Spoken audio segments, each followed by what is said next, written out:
Chapter 1. The Unexpected Visitor. The Mysterious Crash. The planet Navara 6 had long been a peaceful colony, nestled in the far reaches of the Kreven galaxy. Its green, rolling hills and crystal-clear lakes were once a haven for scientific research and trade. But everything changed the day the strange craft crashed in the northern wilderness. Drifting in orbit, the luminous horizon was an ordinary exploration ship when a sudden burst of energy struck its systems, sending it spiraling toward the surface. The explosion was deafening, and the ship's wreckage scattered across the planet like confetti. The Nivaran scrambled to send a rescue team, but the wreckage was too far into the uncharted lands. Enter Luke Calloway, a rugged human adventurer who had heard about the crash while working in a neighboring colony. Luke was known for his skill as a tracker, hunter, and survivalist, someone who had spent years navigating the most treacherous terrains in the galaxy. The fact that the wreckage had been located in one of the most dangerous zones on Navara 6 didn't deter him. Instead, it only heightened his curiosity. Armed with little more than a survival pack, a plasma rifle, and his wits, Luke set out to find the wreckage of the luminous horizon and, hopefully, survivors. A strange encounter. After 3 days of trekking through thick forests, dodging wild creatures, and navigating a series of violent thunderstorms, Luke finally arrived at the crash site. The wreckage of the ship lay scattered across a massive gorge, its glowing blue hull twisted and broken, sending up sparks from the still operational parts of the engine. As he made his way through the wreckage, Luke's attention was drawn to an unusual figure crouched near a damaged section of the ship. She was small, even by human standards, with pale blue skin that shimmered faintly under the pale sunlight filtering through the trees. Her long hair was a silvery white, and her delicate features looked almost fragile. The alien girl didn't notice Luke at first as she was trying to pry open a compartment of the ship's engine. She looked more like a scavenger than a survivor, and her appearance was unlike any species Luke had seen before. However, what caught his attention most were her deep, emerald eyes, which were wide with an intense curiosity and focus. For a moment, Luke simply watched her. He hadn't expected to find anyone alive. The wreckage was far too extensive, but here she was, alive and seemingly unbothered by the crash. "Hey!" Luke called out, taking a step toward her. The alien girl froze at the sound of his voice, her head snapping around with lightning speed. Her eyes locked onto his with a piercing gaze, and in an instant, she tensed. Her body coiled as if ready to spring into action. Luke raised his hands in a peaceful gesture. "Easy, I'm not here to hurt you. I'm here to help." The alien girl hesitated, clearly assessing him, but there was something in her stance that spoke of distrust, or perhaps fear. "I'm Luke," he added. "I came to help. You're lucky to be alive." Her eyes flicked down to his hands, and she seemed to relax slightly, but still, she remained distant, silent. "Can you understand me?" Luke asked, his voice soft but firm. The girl nodded slowly, her eyes never leaving his. "Good. What happened? Where are the others?" Luke asked, stepping closer. He could see that she had blood on her hands, and there was something odd about the way she held her right arm, as if it was injured. She winced slightly when Luke got closer, but before she could respond, her knees buckled and she collapsed in front of him. Luke rushed to catch her, but the moment she fell into his arms, he noticed something strange. Her body felt unusually light, and her breathing was shallow and erratic. He placed his hand gently on her head, feeling her temperature rise. "I think she's hurt," Luke muttered to himself. He quickly scanned the wreckage for anything that could help. There was no time to waste. A strange power. Without wasting a moment, Luke gently lifted the girl and carried her to a relatively safe corner near the wreckage. There, he could tend to her properly, away from the dangers of the unstable ship's core. As he laid her down, he quickly assessed her condition. There were cuts and bruises all over her body, but the most troubling thing was her arm. Her forearm appeared to be broken, with a disturbing angle suggesting it had snapped during the crash. Luke cursed under his breath. This was going to be tricky. He knew exactly what had to be done, but he didn't have the proper equipment to properly set a broken bone, let alone perform the procedure on an alien. He'd read up on medical procedures in his spare time, but nothing could prepare him for the moment he was about to face. He could feel the weight of her trust in the way she stared at him, her eyes locked on his, filled with fear and confusion, but also something else. Perhaps a glimmer of hope. "Stay with me," he whispered, grabbing a tool from his pack. He adjusted the makeshift medical gauze around her injuries. But her broken arm, the one she seemed to clutch instinctively, was going to be a serious problem. She needed to be sedated. The alien girl looked up at him with wide, worried eyes as he took a breath and began working, adjusting his makeshift splints. "I need you to stay calm," Luke said softly. "I know it's going to hurt, but we're going to fix you up." She didn't respond, her breath shallow and labored. The moment of truth. Luke knew what he had to do, but the situation was precarious.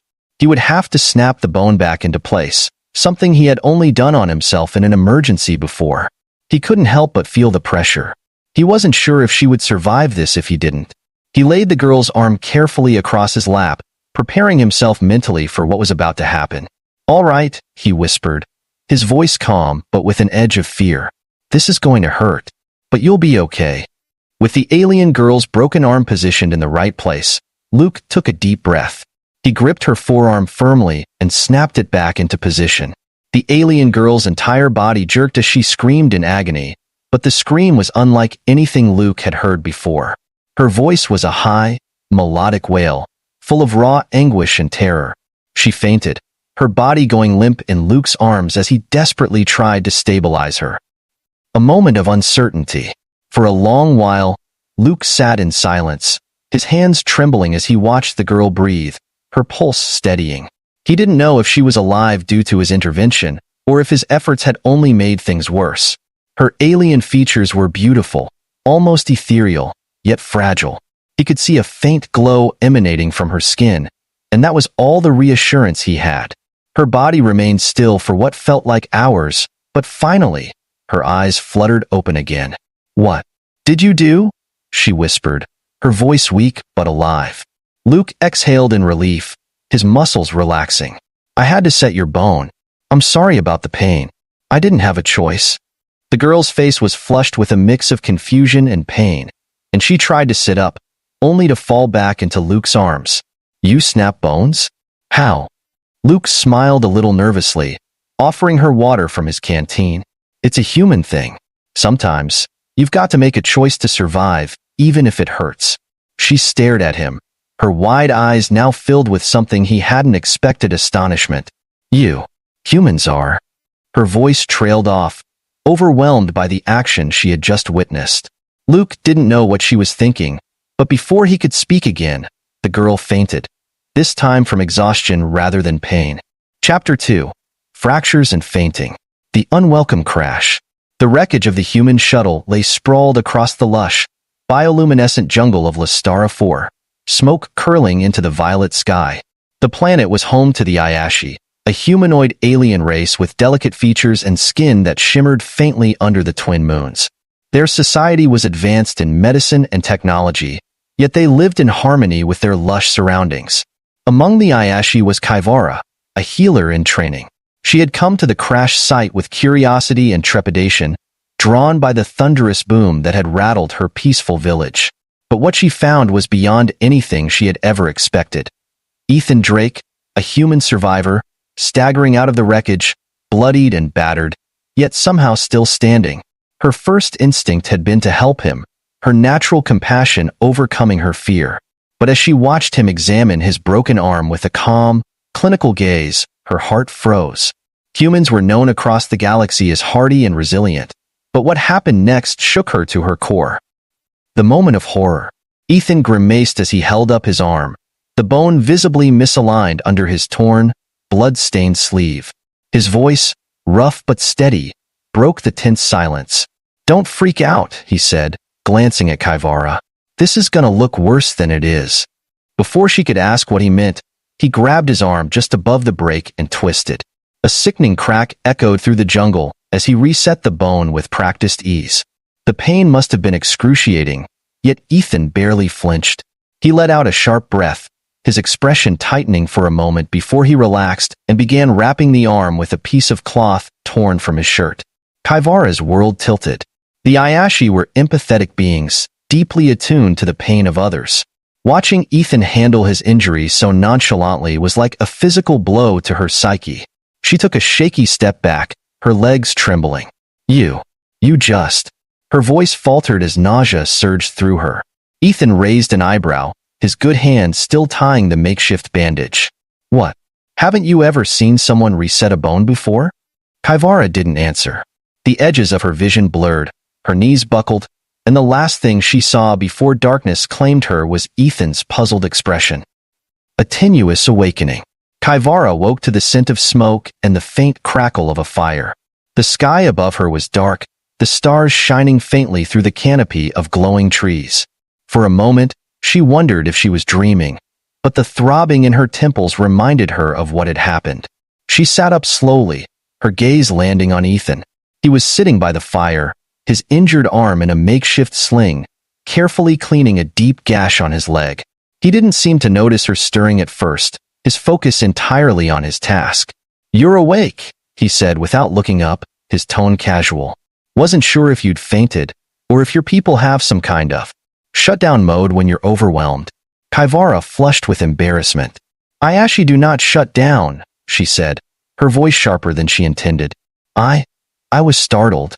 Ethan chuckled, finally glancing at her. "Startled? You look like you saw a ghost." Kivara bristled, her pride stung. "You snapped your bone back into place like it was nothing. That is not normal behavior." Ethan shrugged. "It's normal for us. Humans are tougher than we look." "Tougher?" Kivara echoed, her disbelief evident. "That was barbaric. Why didn't you wait for me to help?" "Help?" Ethan raised an eyebrow. "I didn't exactly have time to wait around for a med kit." Kivara opened her mouth to argue but stopped herself. She had to admit, his survival instincts were impressive, even if his methods were horrifying. She took a deep breath, forcing herself to focus. "Let me see your injuries," she said, moving closer. "You may have reset the bone, but there could be internal damage." Ethan hesitated, then extended his arm. "Suit yourself. Just don't faint again." Kivara ignored his teasing, her fingers gently probing the swollen area around the break. To her astonishment, the bone felt perfectly aligned, and the surrounding tissue, while inflamed, showed no signs of severe trauma. It was as if his body was already working to repair itself. "Your physiology is remarkable," she murmured, her voice filled with awe. "How are you healing so quickly?" "Good genes, I guess," Ethan said with a smirk. "Humans are built to survive. We've had to be." Kivara shook her head, still trying to process what she was seeing. "Your resilience is beyond anything I've encountered. It's almost unnatural." "Unnatural?" Ethan laughed. "You live on a planet where trees glow in the dark, and you think I'm unnatural?" Kivara frowned, but she couldn't suppress a small smile. "Fair point." A fragile alliance. As the night wore on, Kivara began to see Ethan in a new light. His humor, resilience, and resourcefulness were unlike anything she had encountered among her own people. He seemed to thrive in adversity, adapting to his environment with a confidence that bordered on recklessness. Ethan, for his part, found himself intrigued by Kivara's calm demeanor and sharp intellect. She was unlike any alien he had met, curious, empathetic, and fiercely independent. Despite her initial shock, she was quick to adapt, her natural healing abilities and knowledge of local plants proving invaluable as they treated his injuries. By morning, the two had formed a tentative bond, their differences no longer a source of conflict but a source of fascination. They shared stories of their respective worlds, finding common ground in their struggles for survival and their determination to overcome the odds. A new threat. Their fragile peace was shattered when Kivara's ears twitched, catching a faint, rhythmic thumping in the distance. She stiffened, her eyes narrowing as she scanned the jungle. "What is it?" Ethan asked, immediately on alert. "Hunters," she said, her voice low. "They must have followed the crash." "Hunters?" Ethan frowned. "What kind of hunters?" Kivara's expression darkened. "Not the kind you're thinking of. They're mercenaries, scavengers who prey on anyone weak or vulnerable. If they find us..." Ethan's jaw tightened. "Then we make sure they don't." Kivara looked at him, surprised by the steel in his voice. "You would fight them? In your condition?" Ethan smirked, cracking his knuckles. "I've been in worse shape. Besides, I've got you, don't I?" Kivara hesitated, then nodded. Very well. But we must move quickly. The jungle will be our best defense. Together, they packed what little they could carry and disappeared into the glowing forest, the sound of the hunter's approach growing louder with every passing moment. Chapter 3. The Fallout. A shocking encounter. As dawn broke over the alien outpost of Calvoris Station, the small, temporary infirmary where Zara rested buzzed with hushed whispers. The news of the human, Ethan, snapping his broken bones into place had spread like wildfire through the settlement. Aliens of every shape and size gathered outside the infirmary, curious and terrified in equal measure. Inside, Zara stirred in her bed, her usually confident demeanor subdued. The image of Ethan's raw, brutal display replayed in her mind like a haunting reel. The way his face had remained calm despite the horrifying sound of snapping bones. The way his arm, once mangled, had realigned with brutal efficiency. It defied everything she knew about humans, or any species, for that matter. When she opened her eyes, the first thing she saw was Ethan, sitting casually by the window, his arm already wrapped in a makeshift cast he had fashioned himself. He turned to her with a sheepish smile. "You're awake," he said, breaking the silence. "How are you feeling?" Zara's throat tightened. For once, the sharp-tongued alien diplomat was lost for words. I'm fine," she stammered, sitting up slowly. Her gaze flickered to his arm. "But that shouldn't be possible. Your body shouldn't be able to dash." Ethan shrugged. "Humans are tougher than we look. It's just biology." "Just biology?" Zara's voice rose incredulously. "You snapped your own bones back into place like it was nothing. How can you be so calm?" He leaned forward, his tone softer. "Zara, I've been through worse. On Earth, we've got this saying, what doesn't kill you makes you stronger. I guess I took it literally." Confronting the truth. Zara struggled to process his words. For her species, pain and injury were treated with the utmost delicacy.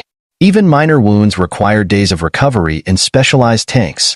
The idea of enduring such agony, let alone inflicting it on oneself, was unfathomable.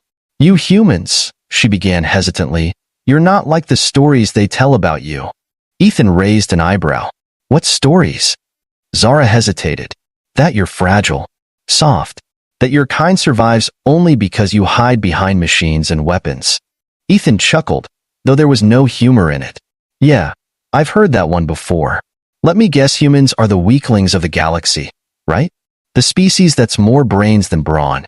She nodded reluctantly. "Well," he said, leaning back, "you're not entirely wrong. We do rely on our brains to survive.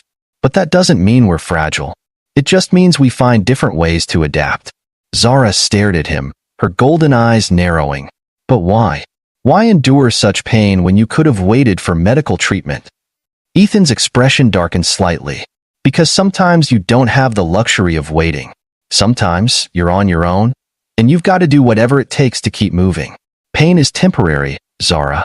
Survival isn't." Her chest tightened at his words. There was something deeply unsettling and deeply fascinating about his perspective. For the first time, she saw humanity not as a collection of weaklings, but as a species that thrived in adversity. A species that refused to give up, no matter the cost. A growing bond. Over the next few days, Zara and Ethan spent more time together than either of them had anticipated. What had begun as a reluctant partnership born out of necessity evolved into something resembling camaraderie. Zara's initial apprehension about humans slowly gave way to curiosity, and Ethan found himself enjoying her sharp wit and inquisitive nature. "You know," Ethan said one evening as they shared a modest meal in the station's common area, "I think you're starting to warm up to me." Zara rolled her eyes, though a faint smile tugged at her lips. "Don't flatter yourself, human. I'm still deciding whether you're fascinating or utterly insane."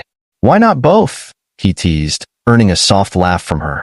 Their banter was interrupted by the arrival of Krezer, the station's gruff security chief. The reptilian alien loomed over them, his emerald scales catching the dim light. "We've got a problem," Krezer growled, tossing a datapad onto the table. "Scanners picked up a hostile vessel entering our sector. They're not responding to hails." Zara's expression hardened. "Pirates?" Krezer nodded. "Most likely. And they're heading straight for us." Ethan frowned. What kind of defenses does this station have? Minimal, Krezer admitted. We're a research outpost, not a fortress. If they attack, we won't last long. Zara turned to Ethan, her golden eyes filled with worry. What do we do? Ethan leaned back, his mind racing. We prepare. If they're coming for us, we need to make sure they regret it. Preparing for the worst. Ethan and Zara quickly took charge, rallying the outpost's scattered personnel. The station wasn't equipped for combat, but it had resources, basic weapons, outdated security drones, and a small fleet of cargo shuttles. With Ethan's expertise and Zara's strategic mind, they began fortifying their defenses. Ethan worked tirelessly, repairing the drones and retrofitting the shuttles with makeshift weapons. Zara coordinated the station's inhabitants, ensuring that everyone had a role to play. Are you always this good at fixing things? Zara asked as she watched Ethan dismantle a drone with practiced ease. He shrugged. When you've spent half your life patching up old freighters, you learn a thing or two.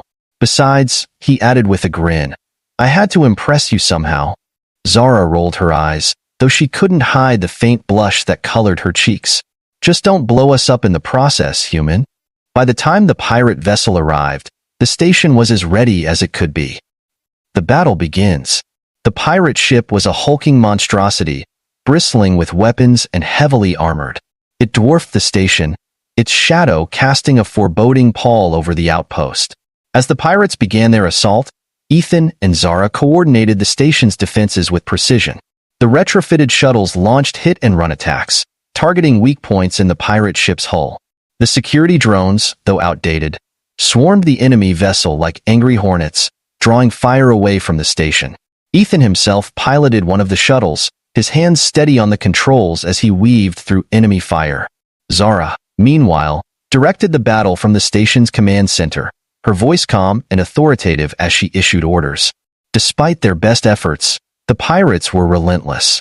The station's defenses began to falter, and it became clear that they couldn't hold out much longer. We need to take out their main weapon, Ethan said over the comms. If we don't, they'll rip us apart. Easier said than done, Zara replied, her tone grim. Their weapon systems are heavily protected. Ethan's voice was steady. Leave that to me. A desperate gamble. Ethan's shuttle broke away from the battle, weaving through a hail of enemy fire as he approached the pirate ship. His target was the massive plasma cannon mounted on the ship's underbelly, a weapon capable of obliterating the station with a single shot. Inside the station, Zara watched the shuttle's progress with bated breath.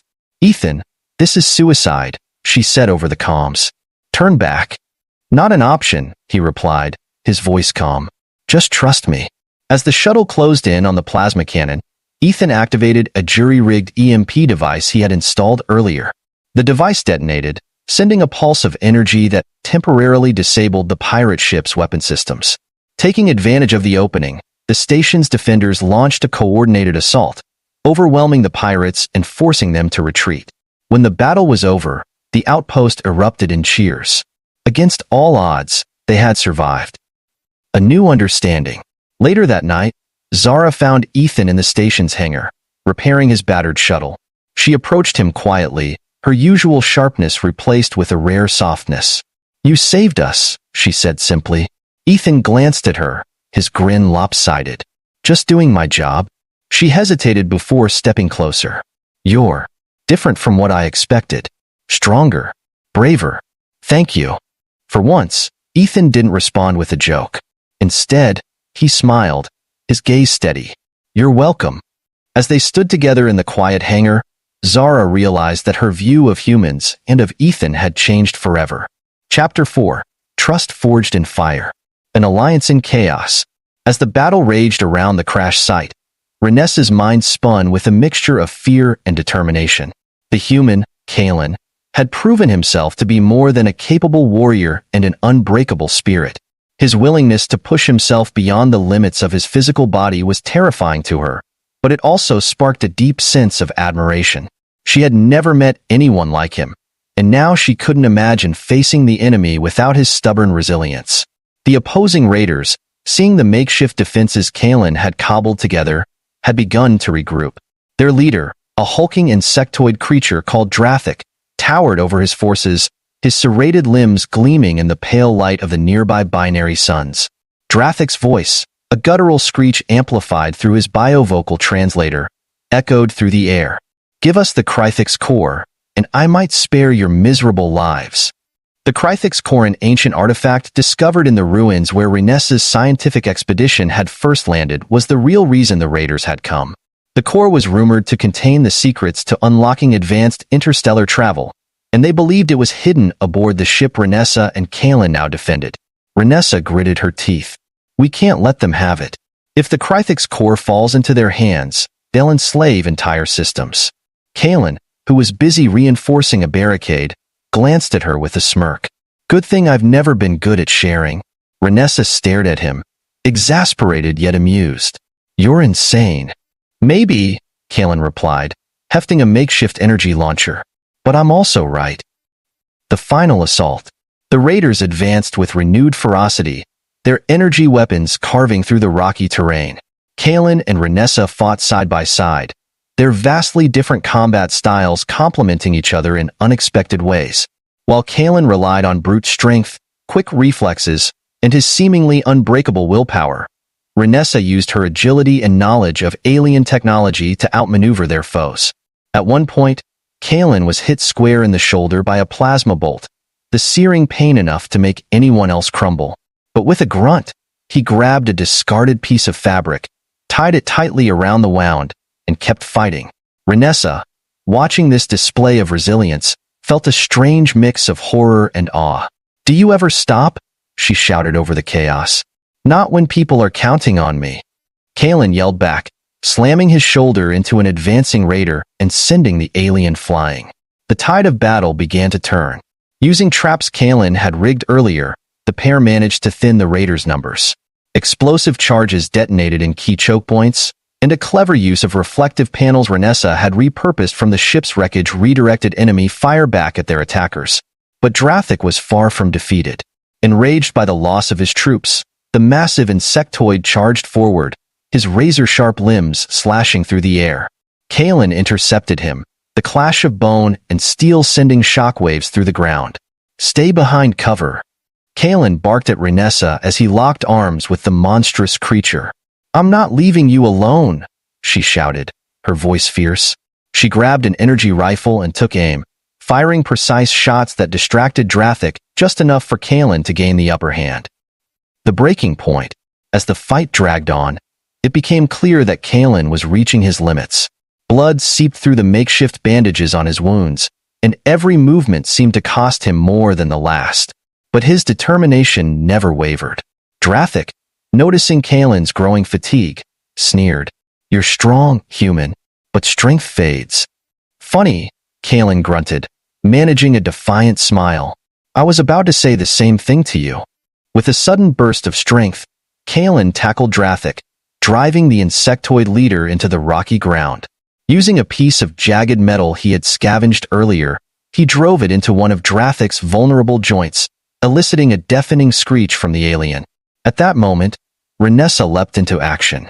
With Kalen holding Drathic in place, she activated a nearby energy coil, channeling its power into a focused beam that struck the raider leader directly. The combined effort was enough to bring the towering creature down. Drathic let out a final, guttural growl before collapsing, his body twitching as the energy dissipated. A hard-won victory.